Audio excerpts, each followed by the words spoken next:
세금 때문에 고민하는 대표님께 절세 공략집을 무료로 드립니다. 아래 버튼을 눌러주세요. 안녕하세요. 정혜래 가업승계 정선입니다.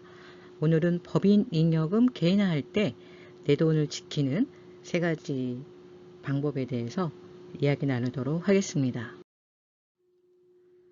돈 벌어서 세금 내고 나면 남은 게 없다. 벌 때 소득세를 냈는데 증여나 상속을 할 때 또 세금을 내야 하다니 이거 이중과세 아닌가요? 법이 자꾸 바뀌는데 지금 증여를 하는 게 나을지 기다렸다 하는 게 나을지 제가 컨설팅 하면서 만나는 대표님들이 많이 하시는 질문들이에요. 저도 세금 신고 하다 보면 대표님들과 똑같이 이런 생각을 하곤 합니다. 돈 벌어서 정말 남는 게 없는 것처럼 세금을 벌 때 내고 또 다음 세대에 이전할 때 또 내야 되니까 세금에 대한 부담이 저 같은 사람도 큰데 더군다나 자산이 많은 대표님들 같은 경우는 더 크지 않을까.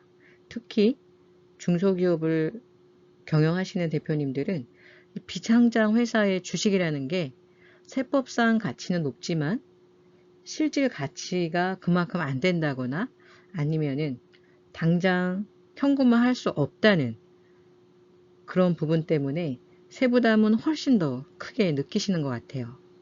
본격적인 영상 시작하기 전에 제가 중요한 꿀팁을 하나 알려드릴게요. 저희 영상 하단에 더보기 버튼이 있습니다. 지금 보이시죠? 거기 옆에 V자가 있죠. 그거를 누르시면 저희가 상담 신청하기, 그 다음에 정보를 나눌 수 있는 절세 꿀팁을 나눌 수 있는 단톡방들이 있어요. 또 1:1 개인 상담도 있고 이렇게 무료 회원가입도 있습니다. 더보기 버튼 누르셔서 대표님들한테 필요한 혜택 꼭 받아가시기 바랍니다. 자, 오늘 이야기해 드릴 회사는 대표님께서 오랜 동안 회사를 잘 경영하셨고요. 이런 경영 과정 중에서 회사에 처분하지 않은 잉여금이 쌓인 회사입니다. 자, 세법상 용어로 미처분 잉여금이라고 하죠. 자, 미처분, 미처 처리하지 않은 잉여금이에요. 다시 말해서 처리를 했어야 하는데 처리를 못해서 회사 계정에 남아있는 잉여금. 지금 대표님 회사 재무제표를 한번 보시면 우리 회사에 미처분 잉여금이 꽤 쌓여 있으실 거예요. 공통적으로 또 하시는 말씀이 있으시죠? 이 돈이 어디 있는지 모르겠다. 재무제표에는 100억, 200억 이렇게 있는데 우리 회사에는 이런 돈이 없어요 라고 많이들 말씀하시는데요. 이 미처분 잉여금은 해마다 회사가 모든 비용을 제하고 남은 잉여금, 그해 잉여금, 당기 순이익이죠. 그 이익금을 회사에다가 당연히 그해 쌓죠. 그러나 이거를 현금으로 갖고 있는 회사는 많지 않습니다.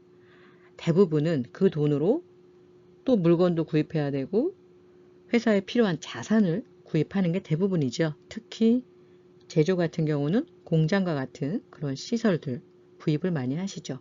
대부분 우리가 번 돈은 그런 자산 안에 녹아져 있습니다. 그렇지만 장부상에서는 해마다 단기에 난 이익을 기록하게 돼 있고 그게 해마다 수치상으로는 계속 쌓이게 되는 거예요. 자, 이렇게 대표님은 회사에 쌓여있는 잉여금 이런 부분들을 좀 개인화하기를 원하셨고요. 단 20억 정도는 좀 본인이 개인화하고 싶다.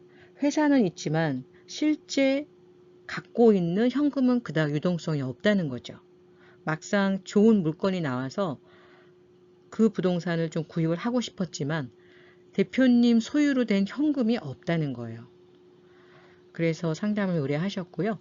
또 자녀도 결혼을 해서 좀 주택 구입하는데 도와주고 싶은데 5억 정도 도와주고 싶다. 그래서 총 25억 정도를 개인화 하시는 것을 원하셨어요. 자, 그러면 이 25억이라는 돈이 적은 돈이 아니죠.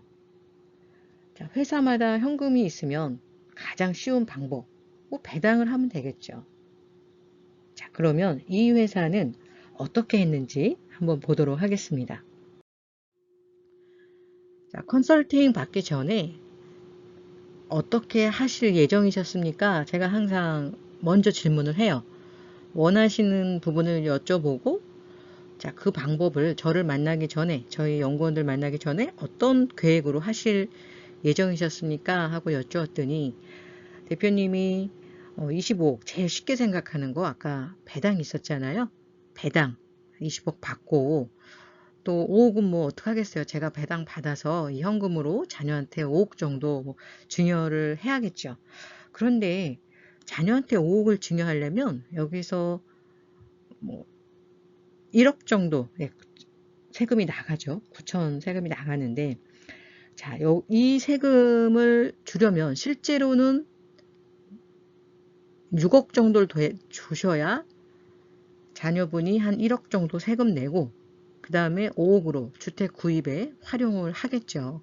그러면 대표님이 이 6억을 줄 때 법인에서 일단 돈이 나와야 대표님도 지금 돈이 없으니까 이렇게 하시려고 하더라고요. 20억을 받아서 자녀한테 주고 실제로 6억 주면 자, 대표님이 법인에서 그럼 25억을 배당을 받았다고 해볼게요. 25억을 배당받으면 이미 배당소득세가 절반 가까이 되죠. 4대 보험, 간접세까지 한다면 거의 반이에요. 그러면 뭐 대략 13억이라고 제가 가정을 하겠습니다. 이 13억에서 자녀한테 6억을 줘요. 자, 그럼 대표님 얼마 남아요? 7억이 남죠. 자, 이 7억을 갖고서는 원하시는 그 부동산 물건을 구입하는데 턱없이 부족하다는 거죠. 대출을 일으킨다 하더라도. 자, 그래서 대표님이 세금이 너무 많아서 이 방법은 아닌 것 같다. 뭐 다른 방법이 있냐 이렇게 문의를 하셨고요. 자, 이 회사의 재무제표를 보니까 보통 회사에 많이 있지 않은 자본잉여금이 있는 회사였어요. 자, 잉여금이 두 가지인데요. 이익잉여금이 있고요. 자본잉여금이라는 게 있습니다. 자, 이익잉여금은 해마다 우리가 영업활동을 통해서 이익을 남긴 것이 쌓인 것을 이익잉여금이라고 하고요. 자본잉여금은 말 그대로 이 자본에 의해서 이익이 난 거예요. 자, 대표적으로 자, 저도 몇 년 전에 그 투자 의뢰가 있어서 고민을 했던 적이 있는데요. 저희 법인에 투자를 들어오시겠다는 거죠. 그러면 저는 법인 설립할 때 이게 한 주당 5,000원으로 해서 법인을 설립을 했는데 5,000원으로 제가 투자를 받지 않죠. 네, 받을 때는 그만큼 기업을 제가 고생해서 키워놨으니까 최하 주당 5만원은 받아야죠. 네, 주당 5만원. 그렇다고 한다면 그 투자를 들어오시는 분은 한 주당 5만원씩 해서 들어오실 거고 자, 5,000원, 액면은 5,000원인데 투자를 5만원에 들어왔으니까 한 주당 45,000원의 추가금이 생겨요. 자, 이것을 우리가 주식 발행 초과금이라고 합니다. 자, 이렇게 투자를 받은 회사들은 주식 발행 초과금이라는 게 있어요. 자본잉여금으로.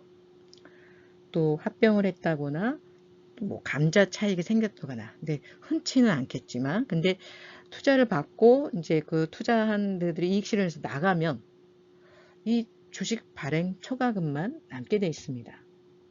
이 회사도 바로 이런 케이스였어요. 그래서 자본잉여금이 있는 회사였고요. 자, 이게 세법이 개정되면서 자본잉여금에 대해서는 자본금의 1.5배가 넘어가는 부분은 감액 배당을 할 수 있고 이 배당은 세금이 없습니다. 제가 감액 배당 관련된 영상은 영상 하단에 링크를 따로 달아 드릴게요. 지금 그것을 다 설명하기에는 기니까. 그래서 투자나 합병, 그리고 감자 등이 있는 회사에서는 이런 자본 잉여금이 있는 회사들이 있다. 이 정도로 기억을 하시면 될 것 같고요. 자, 이 회사가 자본 잉여금이 있는데 일반 배당을 하게 되면 아까 간접세 포함해서 반 정도 세금과 비용이 나간다고 했는데, 감액 배당을 하게 되면 감액 배당 부분만큼은 세금을 낼 필요가 없죠. 자, 그래서 이 회사의 경우 15억을 감액 배당을 했습니다. 그런데 이 회사가 15억을 원래는 할 수가 없었어요. 왜냐하면 자본금이 좀 큰 회사였어요. 근데 자본금이 10억인 회사가 1.5배, 그러면 15억이 초과하는 것만 감액 배당이 돼요. 그래서 사실은 이런 것을 하기 전에 좀 굳이 자본금을 이렇게 크게 가져갈 필요가 없으니까 자본금에 대해서도 좀 감자를 진행을 했습니다. 그래서 대표님이 원하시는 15억 정도를 감액 배당을 활용해서 세금 없이 개인화를 했고요. 자, 이렇게 하면서 지분율대로 가족들이 회장님 10억, 사모님 2억 5천, 자녀 2억 5천 지분율대로 받았습니다.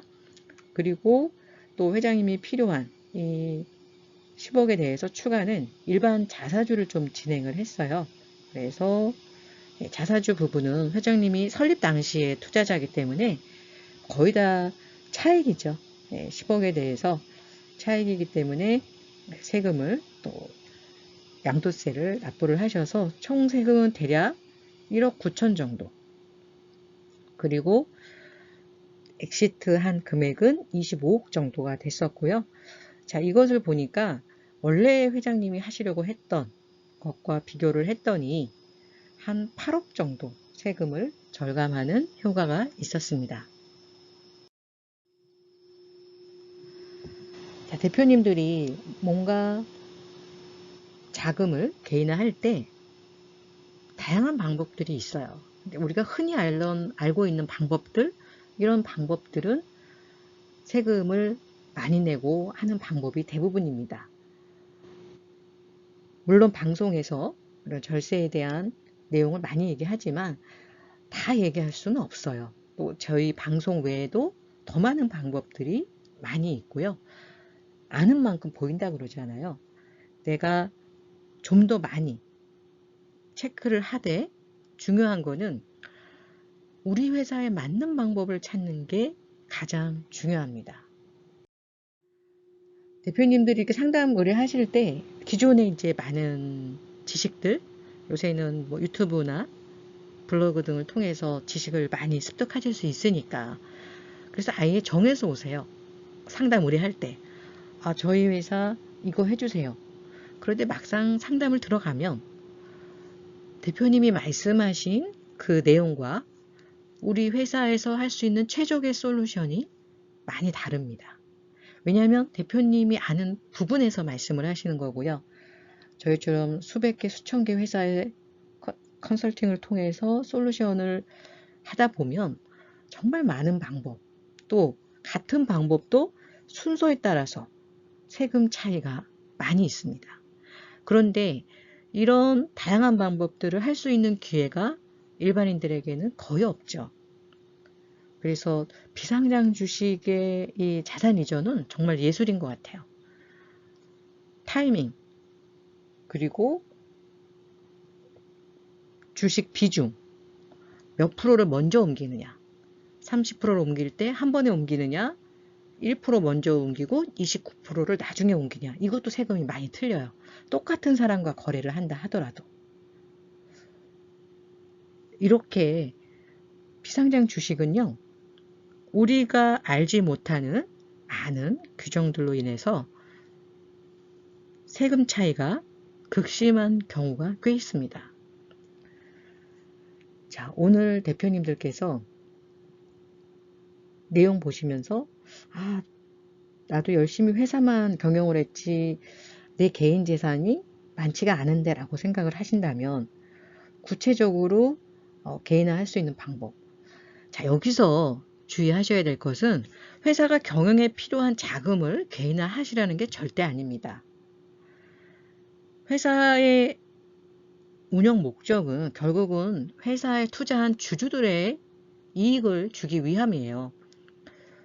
그동안 주주인 대표님에게 가지 않았던 이익을 일정 시점에 회사가 좀 안정화됐을 때 원래 가져가야 될 것을 제대로 합리적으로 효율적으로 개인화하는 방법을 찾아야 된다는 거죠. 법인 돈을 개인화할 때 이 세 가지를 알아야 내 돈을 지킬 수 있습니다. 첫 번째는요. 회사와 가족 구성원의 성장 곡선을 고려해야 돼요. 제가 대표님들이 이런 자문을 의뢰하셨을 때 저희 이제 세무사들이나 연구원들하고 같이 연구를 하다 보면 회사가 100개면 100개 회사가 다 방법이 다릅니다. 그 이유는요. 회사의 재무 구조가 일단 다르고요. 회사의 주주 구성이 틀립니다. 그리고 회사가 이제 막 성장하는 회사가 있고 정책인 회사가 있고 또 정제에 들어가는 회사가 있어요. 매각을 계획하는 대표님도 있고 상장을 준비하는 대표님도 있습니다.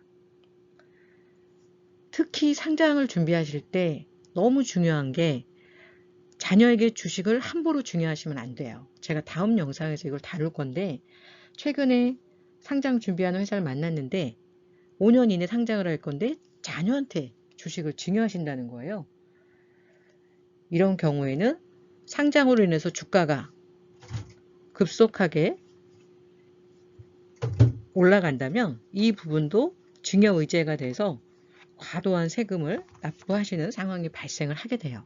그 영상은 따로 다루도록 하겠습니다. 그렇기 때문에 중요한 게 회사의 성장 곡선 그리고 가족 구성원의 성장 곡선을 반드시 체크를 해야 되고 그 성장 곡선에 따라서 전략을 구사해야 합니다. 또 하나는요. 자, 개인화 전략에 따른 세금 차이예요. 자, 이 세금이 상상 이상으로 차이가 납니다. 적게는 몇백, 몇천, 몇억, 수십억까지. 자, 마지막으로 자, 내 돈을 지켜줄 수 있는 전문가를 선택하는 것이 무엇보다도 중요합니다. 제가 아까 100개 기업이 있으면 다 방법이 다르다고 말씀을 드렸잖아요. 그만큼 이 비상장 주식회사에 주식을 활용한 자산 이전의 세금은 방법에 따라서 큰 차이가 있다는 거 꼭 기억하시고요. 자, 그러면 전문가는 어떻게 선택을 해야 되는지 궁금하실 텐데 첫 번째는 회사에 시스템이 있는지 보셔야 됩니다. 자, 이런 법인의 중요한 문제를 다루다 보면 혼자서 하기는 어려워요. 세무 영역도 있고요. 네, 법무 영역도 있고요. 노무 영역도 있습니다. 이 외에도 많겠죠. 자, 그래서 이 회사에 이런 시스템이 있는 회사인지 그래서 최소한 일정 규모 이상은 돼야 됩니다. 그리고 다양한 맞춤 솔루션이 있는가 자, 몇 회의 컨설팅을 진행한 회사인지 회원사는 얼마인지 이 부분에 대해서 꼭 체크를 해주셔야 됩니다. 그리고 자, 회사를 확인하셨다면 그 다음에는 전담 컨설턴트가 얼마나 경험이 많이 있는지 체크를 해보셔야 되고요. 특히 대부분의 대표님들이 원하는 솔루션은 안전한 방법으로 세금을 줄이는 거죠. 그런데 세금을 줄이다 보면 그 부분에 대해서 반드시 검증해야 될 과정이 필요할 거예요. 또한 검증을 하고 진행을 했다 하더라도 추후에 그 부분에 대한 소명을 요청하는 경우가 대부분입니다. 소명 경험이 많지 않으면 이 소명에 대해서 빨리 마무리하기가 어려워요. 자, 대표님들이 이런 부분을 명확하게 체크하시고 나의 자산의 안전한 이전을 준비하시기를 부탁드리겠습니다. 자, 저희 정혜래 가업승계에서는 대표님들의 이런 문제를 함께 연구하고 또 우리 회사에 가장 적합한 솔루션을 제공해드리고 있습니다.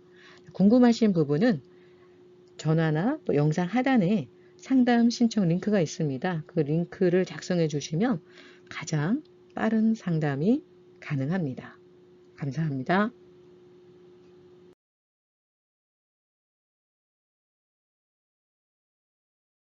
세금 걱정 없이 자산을 늘리는 대표님이 있는 한편 평생 모은 자산이 세금 때문에 절반으로 줄어드는 대표님도 있습니다. 무엇이 이런 차이를 만들까요? 세금 지식의 차이 때문이 아닙니다. 회사가 실적이 없기 때문도 아닙니다. 물론 인맥이 없어서도 아닙니다. 그것은 특별한 정보와 실행력의 차이 때문입니다. 사실 큰 자산을 소유한 분이나 존경받는 가업승계를 잃은 회장님들, 세금 걱정 없이 노후를 즐기는 자산가들도 모두 특별한 절세 솔루션을 활용했습니다. 17명의 전략세무사와 10,000개 이상의 솔루션 경험을 통해서 성공적인 절세 솔루션의 공통점을 찾았습니다. 대표님도 행복한 자산가가 될 수 있습니다. CEO를 위한 절세 솔루션 상담은 지금만 무료로 신청이 가능합니다.